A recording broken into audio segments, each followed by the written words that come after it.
नमस्कार दोस्तों, आपका मेरे चैनल में बहुत-बहुत स्वागत है। आज इस वीडियो में हम देखेंगे कि एक्टिव वॉइस सेंटेंस को पैसिव वॉइस में कैसे चेंज किया जाता है। तो शुरू करते हैं।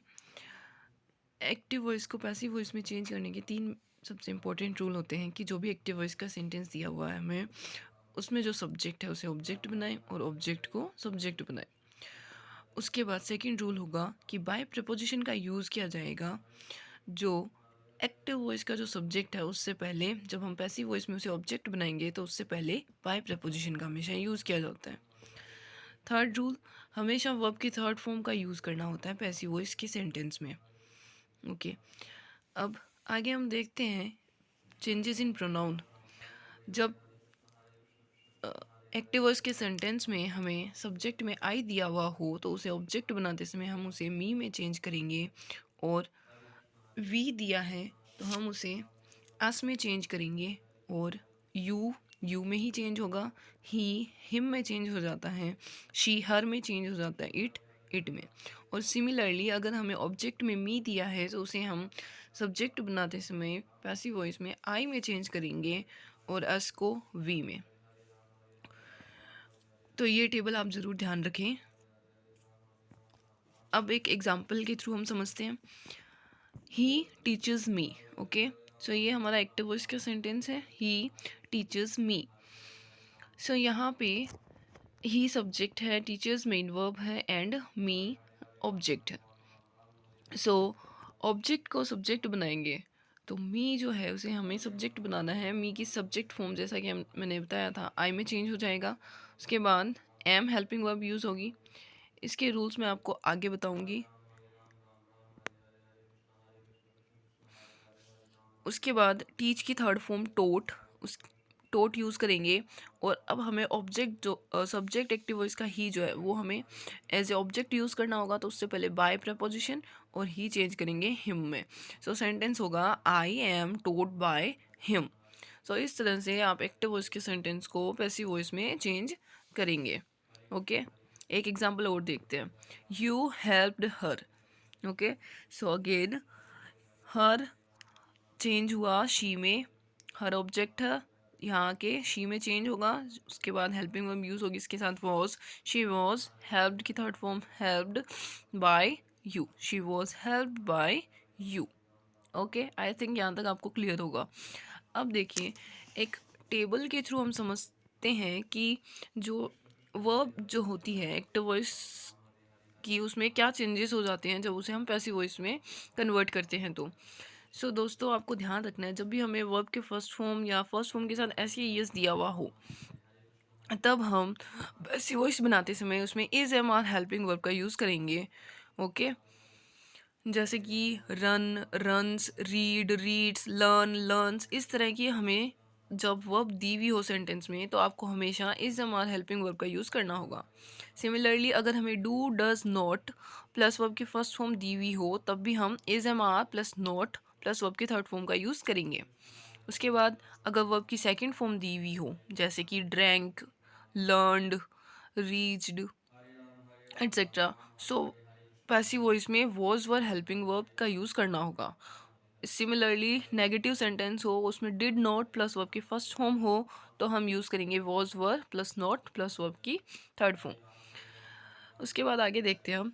अगर एक्टिव वॉइस का sentence is am are was verb plus verb की फर्स्ट फॉर्म के साथ आईएनजी का यूज़ हो तो उसे चेंज करते समय आपको ध्यान रखना है कि इन्हीं हेल्पिंग वर्ब का यूज़ करेंगे हम सब्जेक्ट के अकॉर्डिंग। उसके बाद बीइंग का यूज़ करना होगा। ओके, बीइंग का यूज़ करना होगा और वर्ब की थर्ड फॉर्म। नेक्स्ट देखो, has have had plus verb की थर्ड फॉर्म हो तो उसे चेंज करेंगे हम has have had plus been plus verb की थर्ड फॉर्म। इसमें आपको इतना ध्यान रखना, बीन का यूज़ करना होगा जब भी हैज़ हैव हैड आए एक्टिव वॉइस का सेंटेंस हो तो उसमें आपको ध्यान रखना है कि पैसिव में जो कन्वर्ट होता है उसमें has have had been use होगा। उसके बाद लास्ट है मॉडल्स। जब भी मॉडल्स आए कैन में, वुड, शुड, मस्ट और टू और वर्ब की फर्स्ट फॉर्म तो वो चेंज हो जाती है कैन में, वुड, शुड, मस्ट। उसके बाद में हम यूज़ करेंगे बी का यूज़ करेंगे और वर्ब की थर्ड फॉर्म। ओके, सो इस टेबल को आप अच्छी तरह से लर्न करें, इसको अपनी नोटबुक में लिखें और लर्न करें, तो आप अच्छे से एग्ज़ाम में प्रिपेयर कर पाओगे। नेक्स्ट देखो example, he reads a book. Okay, so यहाँ पे एग्जाम्पल है he reads a book. So passive voice में चेंज हो जाएगा a book, helping verb use हो जाएगी इज, उसके बाद में रीड की third form read, a book is read by him. So it's very easy, I think आपको बहुत इजीली आप इसको सॉल्व कर पाओगे एग्ज़ाम में, और ऑप्शन में होगा तो आप उसे आसानी से सेलेक्ट कर पाओगे कौन सा राइट ऑप्शन होगा। नेक्स्ट देखो, they do not play football. Okay, next example है हमारा they do not play football. So football is object, so football is not played by them. चलिए अब आगे देखते हैं। नेक्स्ट एग्जाम्पल है she can solve this question. So passive voice sentence हो जाएगा this question can be solved bye her. Next देखते हैं, आर यू लर्निंग इंग्लिश। सो ये एक इंटरोगेटिव सेंटेंस है। सो इंटरोगेटिव का एक्टिव वॉइस जो है वो इंटरोगेटिव पैसिव वॉइस में ही चेंज होगा, आपको सिर्फ सब्जेक्ट ऑब्जेक्ट को रिप्लेस करना होगा, बाकी रूल्स आपको वही फॉलो करने होंगे। सो देखो क्या हो जाएगा, यहाँ पे सब्जेक्ट तो यू है, ऑब्जेक्ट इंग्लिश है, are you learning English object क्या है हमारा, जो हमेशा मेन वर्ब के बाद में दिया हुआ रहता है वही होता है। सो इंग्लिश हमारा ऑब्जेक्ट है जिसे हम सब्जेक्ट बनाएंगे, तो उसके लिए हेल्पिंग वर्ब यूज़ करनी होगी हमें इज़। ओके, इज़ इंग्लिश, उसके बाद यूज़ क्या करना होगा आपको, हमेशा बीइंग, जब भी लर्निंग टेलिंग ये आए तो हमेशा बीइंग यूज़ करेंगे। तो इज़ इंग्लिश बीइंग, लर्न की third form learned, is English being learned by you. Okay, next देखिए, what were they telling him. So यहाँ पे डबल इंटरोगेटिव सेंटेंस आ गया हमारे पास। सो आपको घबराना नहीं है, इसमें भी आपको उसी तरह से चेंज करना होगा।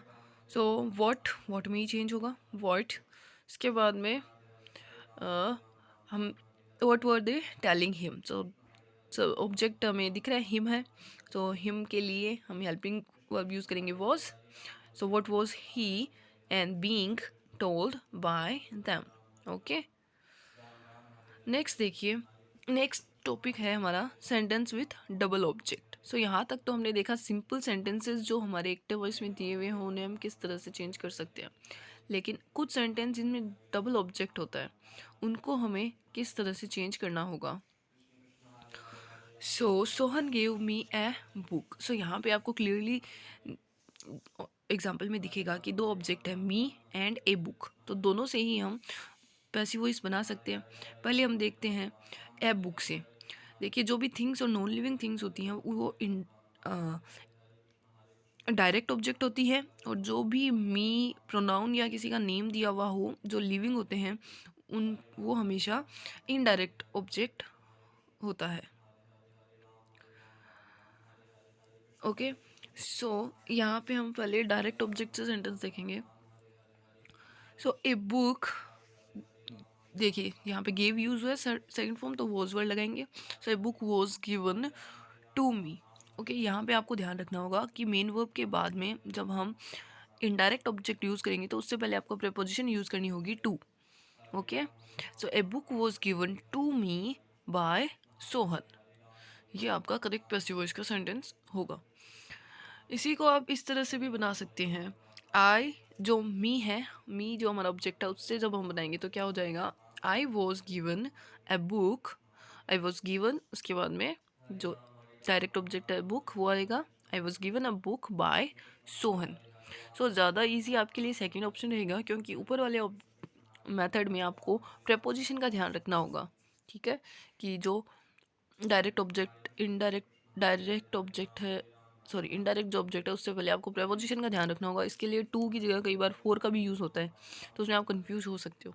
तो इसलिए आप जो हमें इनडायरेक्ट ऑब्जेक्ट दिया हुआ है उससे ही बनाओ हमेशा, तो आपके लिए ईजी रहेगा। एक और example, he has given some fruits. Okay, so हम देखते हैं पहले इनडायरेक्ट ऑब्जेक्ट से। So some fruits have been given to us by him. Okay, और दूसरा सॉरी डायरेक्ट ऑब्जेक्ट से था ये, अब देखते हैं इनडायरेक्ट ऑब्जेक्ट से। So we have been given some fruits by him. तो आई होप कि आपको ये वीडियो हेल्प करेगा पैसिव वॉइस को समझने में। और प्लीज़ अगर आपको वीडियो अच्छा लगे तो लाइक शेयर एंड सब्सक्राइब करिए मेरे चैनल को। Thank you.